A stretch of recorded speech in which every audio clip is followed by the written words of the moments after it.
26. त्याच्यापैकी स्वर किती आहेत आणि व्यंजन किती आहेत? स्वर म्हणजे 5. त्याला इंग्रजी मध्ये काय म्हणतात?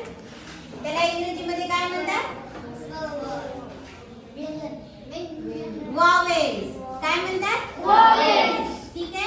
हे झाले स्वर. ते कोणते कोणते आहेत सांगा? ठीक आहे. आणि बाकीचे सगळे काय आहे? व्यंजन. त्याला इंग्रजी मध्ये काय म्हणायचं? कॉन्सोनंट्स. ठीक आहे. हे लक्षात ठेवायचं तुम्ही. बाकीचे हे 5 आपले मित्र आहेत. हे कोण आहे? कोणते कोणते आहेत? वाचा. त्याला काय म्हणतात इंग्रजी मध्ये? स्वर. इंग्रजीत काय म्हणतात? व्होवेल्स. काय म्हणतात? व्होवेल्स.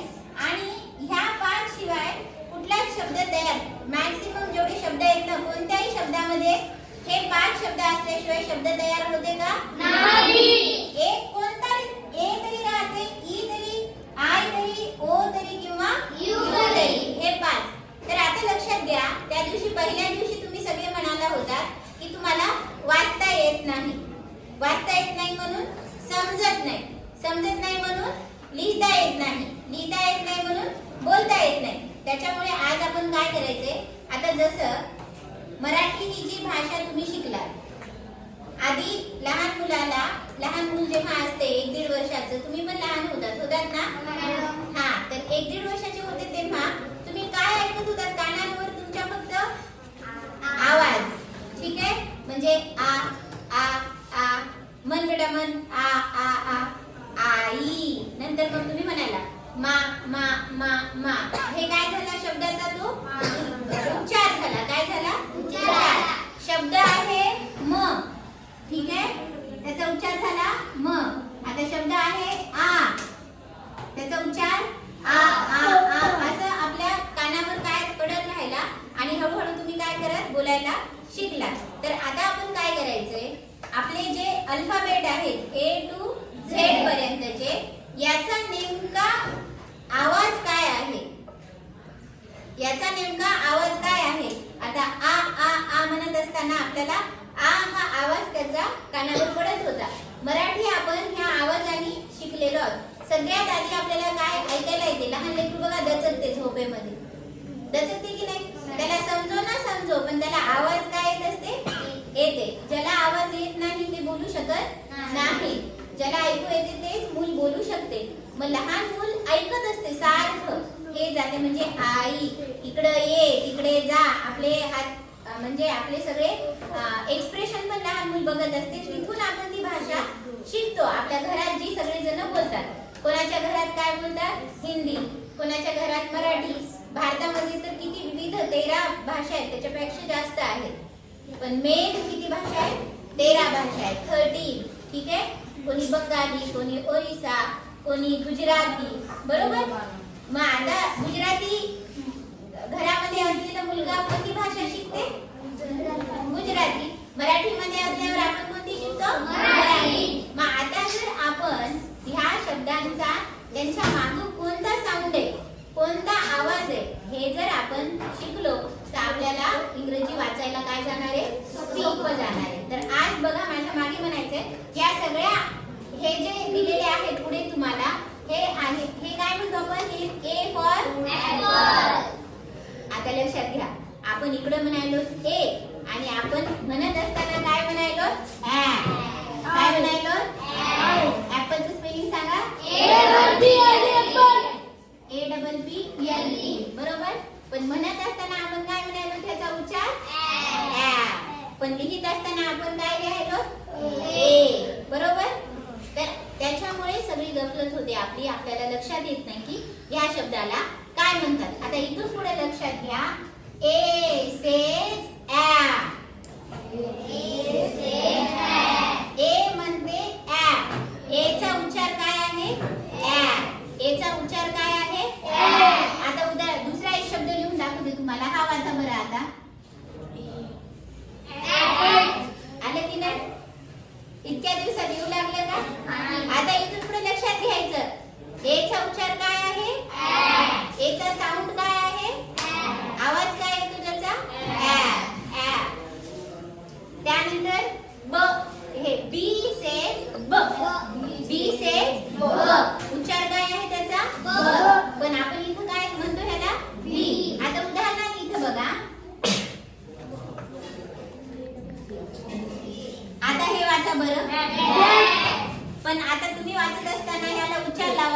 ब. ए सेज काय म्हटले आपण? ए सेज आणि इथं टी सेज काय आहे? ट. आता वाचा बरं हे. हा ब. माझ्या मागे म्हणा ब. काय झालं? बॅट. तर असं जर वाचायला सुरू केला प्रत्येक गोष्ट तुम्हाला मग वाचता येईल, प्रत्येक शब्द तुम्हाला वाचता येईल. मग आता आपण वाचताना कसं वाचतो? आता इथं तर म्हणायचंय बी, मग बीट बीट है ना? बीट होते का तिथं? उच्चार त्याचा काय आहे? ब. इथं काय आहे? काय आहे? ए सेज काय आहे? आणि त्यानंतर टचा उच्चार आवाज काय आहे? टचा ट. ब ॲट. आता हे ए म्हणजे काय आहे? आपण इकडे काय सांगितलं? ए म्हणजे स्वर. त्याला इंग्रजीमध्ये काय म्हणतात? वॉवेल्स. बरोबर? प्रत्येक शब्दात आता ऍपल मध्ये किती स्वर वॉवेल्स आहेत सांगा? कोणता कोणता ऍपल मध्ये? या 5 शब्दांपैकी ए आहे आणि दुसरा ई. म्हणजे किती वॉवेल्स आहेत त्याच्यात? 2. आणि बॅट मध्ये किती वॉवेल्स आहेत? 1. तर ते वॉवेल शिवाय तो शब्द झालाय का? नाही. बरं नुसतं बी आणि टी काही शब्दाचा अर्थ होते का लिहिल्यावर? हा बी आणि टी लिहिलात, ब आणि ट लिहिलात, तर काही शब्दाचा अर्थ होते का? बट कसं होईल? नाहीच होत ना, नाही होऊ शकत. ठीक आहे, आता लक्षात घ्यायचंय सगळ्यांनी. पुन्हा एकदा वाचत असताना आपण लिहिताना हे A B C D E F G H असं म्हणतो, पण त्याचा आवाज कसा आहे? ए सेज ॲ, बी सेज ब, बी सेज ब, सी सेज क.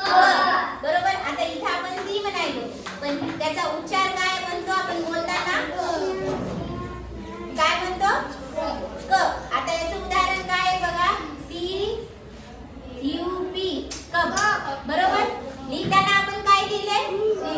आता सगळ्यांनी लक्ष देऊन ऐकायचंय, एकदम लक्ष देऊन. ज्यांना कोणाला वाचता येत नाही त्यांचा प्रॉब्लेम कुठे होते? इथं होते. कारण स्पेलिंग लिहिलंय सीच आणि वाचायलो काय आपण? क. स्पेलिंग काय लिहिलंय आपण इथं? सी. आता मॅडम तर इथं सी म्हणायल्यात आणि स्पेलिंग ह्याचं वाचताना काय म्हणायल्यात? क. तिथं आपल्या ब्रेन मध्ये काय होते? कन्फ्युजन होते आणि आपल्याला वाचता येते का मग? वाचता येत नाही. त्याच्यामुळे आपल्याला काय करायचंय? प्रत्येक हे जे अक्षर आहे याचं जे फोनिक साऊंड आहे म्हणजे त्याचा उच्चार, इथून पुढे ह्याची प्रॅक्टिस करायची. रोज आल्यानंतर आपण हे म्हणणार आहे. हे एकदा उच्चार डोक्यामध्ये आले की तुम्ही कसं वाचतात? आता उदाहरणार्थ ऍपल कसं वाचायचं? प ल है ना?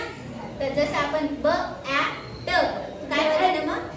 बॅट. ब आणि ॲ बॅ झालं. बरोबर? ब आणि ॲ काय झालं? बॅ आणि ट बॅट. आता इथे का वाचता मग असं? आपल्याला एकदा याचा जर आवाज माहित असेल, त्याचे साऊंड माहित असतील तर वाचता येईल का सगळ्यांना?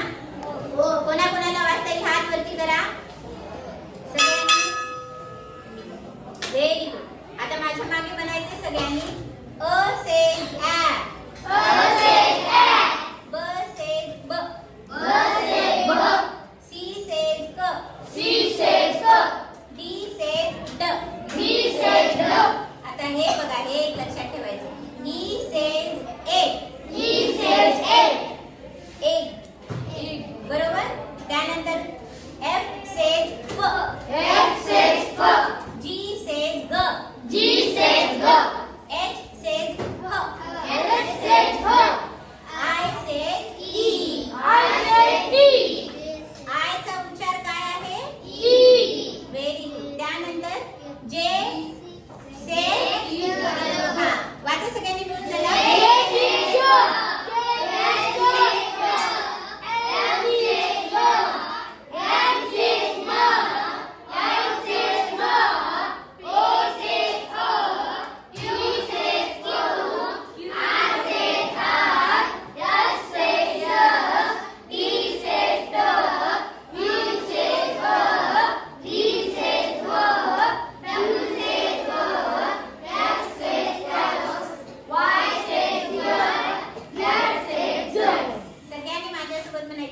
Q says क्व.